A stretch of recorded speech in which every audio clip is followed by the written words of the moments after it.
The shuttle-less emergency lights pulsed red across Diana Keller's face as she pressed her hand against the wound in her side. Blood seeped between her fingers, turning the front of her combat suit dark.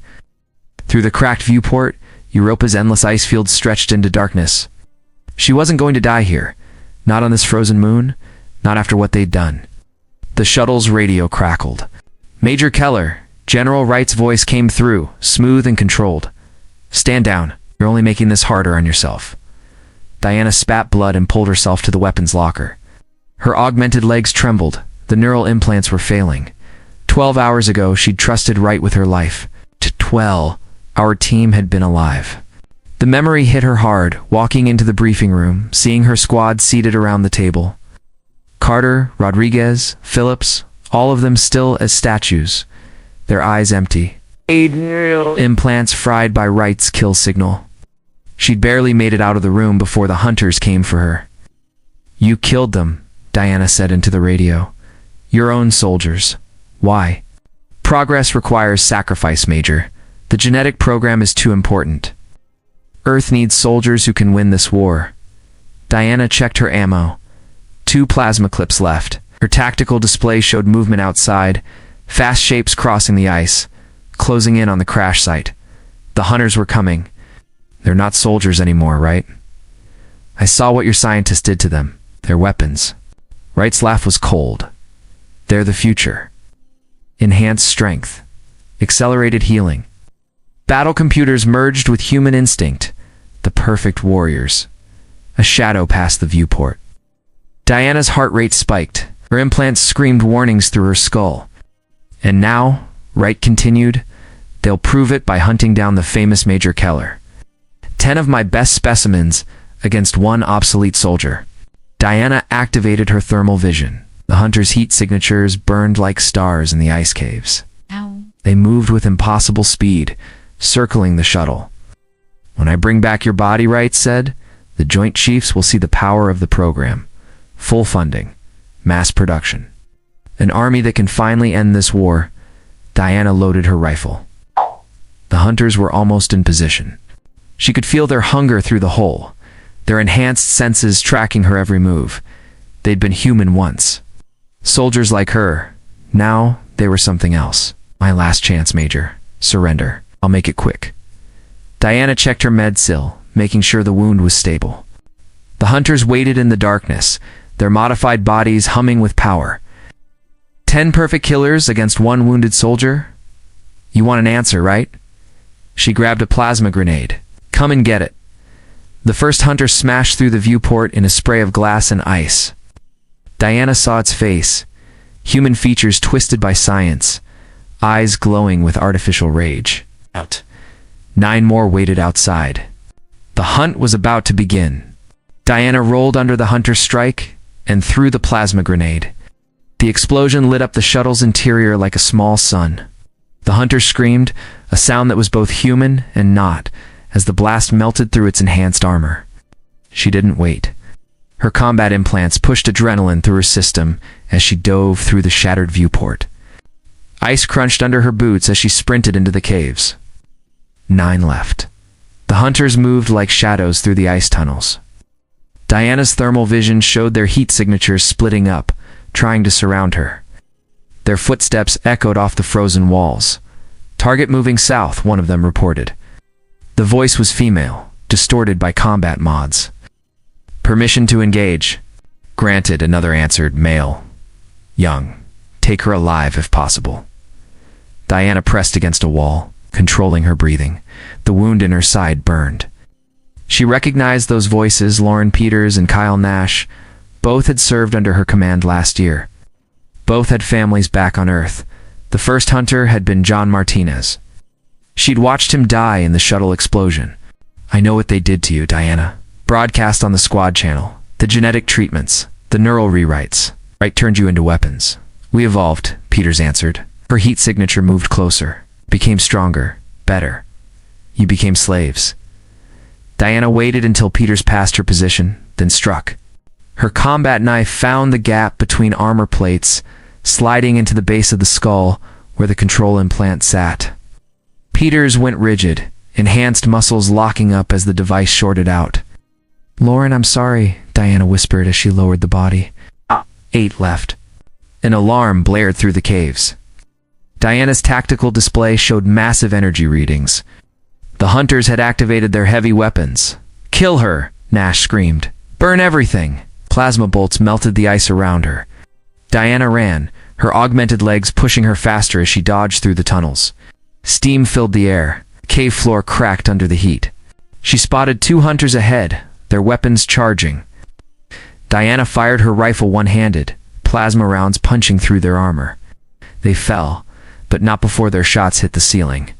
The ice groaned. Massive cracks spread across the tunnel roof. 6 left. Diana sprinted for the nearest side passage. Behind her, the cave collapsed with a sound like thunder. Ice and frozen rock crashed down, cutting off her pursuers, but also trapping her. Her tactical display flickered and died.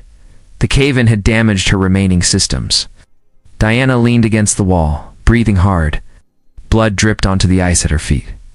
"Impressive," Wright's voice came through her radio. "4 of my hunters dead, but you're wounded, running out of ammo, and your implants are failing. They'll find you soon." Diana checked her rifle. 1 plasma clip left. The ice walls pressed in around her, and somewhere in the darkness 6 enhanced killers were closing in. Then she heard it, a strange humming from deep in the cave. Her skin tingled with static electricity. Something about this section of tunnel was different, and she realized where Wright had hidden his real secret. The hidden door slid open as Diana approached. Behind it, blue light spilled from a massive laboratory carved into Europa's ice. Rows of stasis pods lined the walls, each containing a floating human form. "My God," she whispered. "Beautiful, isn't it?" A hunter stepped from the shadows. Diana recognized him instantly. Hunter 7, Paul Bennett. His face was scarred from the genetic modifications, but his eyes looked almost normal. Diana raised her rifle. "Don't move. If I wanted you dead, you'd be dead." Paul's enhanced muscles twitched under his armor. "The others are coming. We don't have much time." "Why help me?" "Because the treatments are failing. The genetic changes, they're breaking down. Driving us insane." He gestured at the pods. "These are the next batch. Thousands of soldiers ready for conversion." Diana moved deeper into the lab, keeping her weapon trained on Paul. Computer screens showed genetic sequences, neural maps, combat data. Wright's entire program laid bare. "How many bases like this?" she asked. 12. Spread across the solar system, Wright plans to release the genetic weapon through the military implant network. Every soldier connected to the system will transform. Footsteps echoed from the tunnel. The other hunters were getting closer. "They're here," Paul said. His hands started shaking. "The programming, it's getting stronger. I can't fight it much longer." Diana saw the change coming over him, pupils dilating, muscles tensing, humanity slipping away. She backed toward the lab's central console. "Fight it, Paul. Help me stop this. Can it top? ... double quotes. Becoming more mechanical. Run, please." The remaining hunters burst into the lab. Diana dove behind the console as plasma fire filled the air. Alarms blared as stasis pods took damage, their occupants still floating in suspended animation. "Traitor." One of the hunters screamed at Paul. "Kill her!" Paul roared, a sound of pain and rage. His enhanced body launched at Diana, barely missing as she rolled away. The genetic programming had taken over completely. 5 hunters plus Paul, all of them coming for her. Diana fired her last plasma clip, taking down 2 more hunters. Their bodies crashed through equipment, sparks flying. But she was out of ammo now, with 4 enhanced killers still standing. Paul grabbed her throat with inhuman strength. Diana stabbed her combat knife into his arm, but his modified healing sealed the wound instantly. "I'm sorry," she gasped. She kicked the console behind her, activating the emergency protocols. Red warning lights flashed across the lab. "Stasis field failure," the computer announced. "Containment breach imminent." The pods began to crack. Whatever was inside them was waking up. Paul's grip tightened. Through the pain, Diana saw his eyes change again, a moment of clarity breaking through the programming. Then darkness took him completely. and the stasis pods burst open. Cryo fluid flooded the lab floor as the pods shattered. The soldiers inside fell forward, their bodies twisted by half-complete genetic modifications. They screamed in pain and confusion, their minds caught between human consciousness and combat programming. Paul's grip loosened as he watched in horror. Diana broke free, slamming her elbow into his throat, stumbled back as chaos erupted around them. The awakened soldiers attacked everything in sight. Their partial transformations made them desperate, dangerous. The remaining hunters opened fire, trying to contain the situation.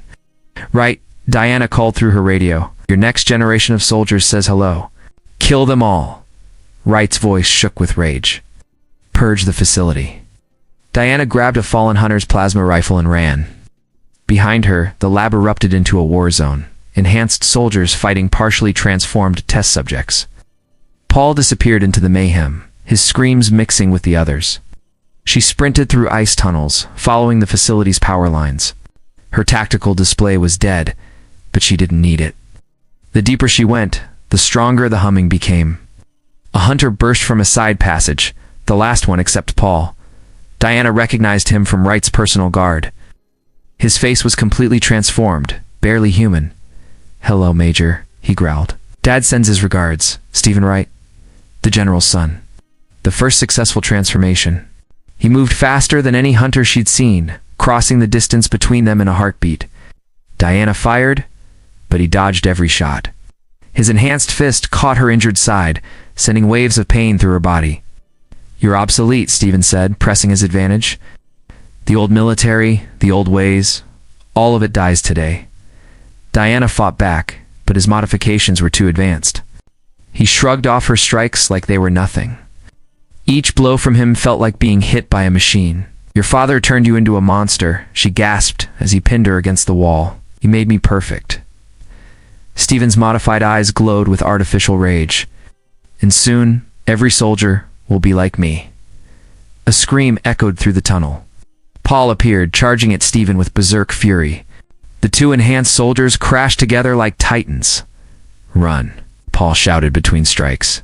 His humanity flickered through the programming one last time. "End this." Diana ran. Behind her, the sounds of combat faded. She didn't look back when the final scream cut short. The tunnel opened into a massive chamber. In its center stood a pillar of humming machinery, the facility's quantum transmitter, the device that would spread Wright's genetic weapon through the military network. "No closer, Major." Wright stepped out from behind the transmitter, holding a plasma pistol. "It's already too late." Warning lights flashed across the transmitter's surface. The weapon was charging up. "In 5 minutes," Wright said, "every connected soldier in the solar system will evolve." Humanity's next step. Diana saw Stephen enter the chamber behind her, his armor stained with Paul's blood. She was out of ammo, out of allies, out of time. "Ow!" The transmitter hummed louder. Diana looked between Wright, Stephen, and the transmitter. Her combat implants flashed red warnings. Total system failure imminent. Blood dripped steadily from her side. "For minutes until transmission," the computer announced. "You can't stop progress, Major." Wright kept his pistol trained on her. "Humanity needs to evolve by turning soldiers into slaves." Diana's hand brushed the dead emergency beacon on her belt. "By killing anyone who resists, small costs. The war ends when every soldier becomes perfect." Stephen circled behind Diana, his enhanced muscles coiled for attack. She could feel his artificial systems humming with power. 3 minutes until transmission, Diana smiled. "Perfect. Look at your son, Wright. Look what you did to him." Wright's eyes flickered to Stephen. For a moment, she saw doubt cross his face. Diana moved. Her augmented legs pushed far beyond safety limits, launched her at the transmitter. Plasma bolts from Wright's pistol burned past her head. Stephen caught her mid-jump. His enhanced strength crushed her armor, cracking ribs. Diana slammed her forehead into his face, but he didn't flinch. 2 minutes until transmission. "It's over," Stephen growled. Diana reached up and ripped out her neural implant. Blood ran down her neck as she jammed the device into Stephen's armor seam. "Shh! What are you doing?" Wright shouted. "Shh! Showing you what your perfect soldier really is." Diana triggered her implant's self-destruct. Electricity surged through Steven's systems. His genetic modifications went haywire, enhanced muscles tearing themselves apart. He screamed a sound that became more human as the programming failed. 1 minute until transmission. Diana broke free and sprinted for the transmitter. Wright fired again, hitting her shoulder. She didn't stop. Stay back. Wright stepped between her and the controls. I won't let you destroy humanity's future. Diana tackled him. They crashed against the transmitter, fighting for the pistol. Behind them, Steven convulsed as his modifications collapsed. 30 seconds until transmission. Wright's finger tightened on the trigger. The plasma bolt hit the transmitter's core. Warnings blared as radiation flooded the chamber. ... Steven gasped. His enhanced body was failing, but his eyes were human again. What did you do to me? I turned toward his son's voice. Diana grabbed the pistol and fired twice into the transmitter's damaged core. Transmission failed. Warning. Core breach imminent. The chamber began to collapse. Ice and metal fell as radiation ate through the facility's supports. Wright ran to Steven, trying to help his dying son. Diana limped to the exit, her own systems burning out. Behind her, Wright held Steven as the modifications killed him. Father and son, destroyed by the future they'd tried to create. She reached the surface as Europa's ice cracked. The facility collapsed, taking Wright's weapon and his twisted vision with it. Diana watched Jupiter rise over the moon's frozen horizon. Her radio crackled with rescue signals, real soldiers, still human, coming to help. The hunt was over. Humanity's future would have to find another way.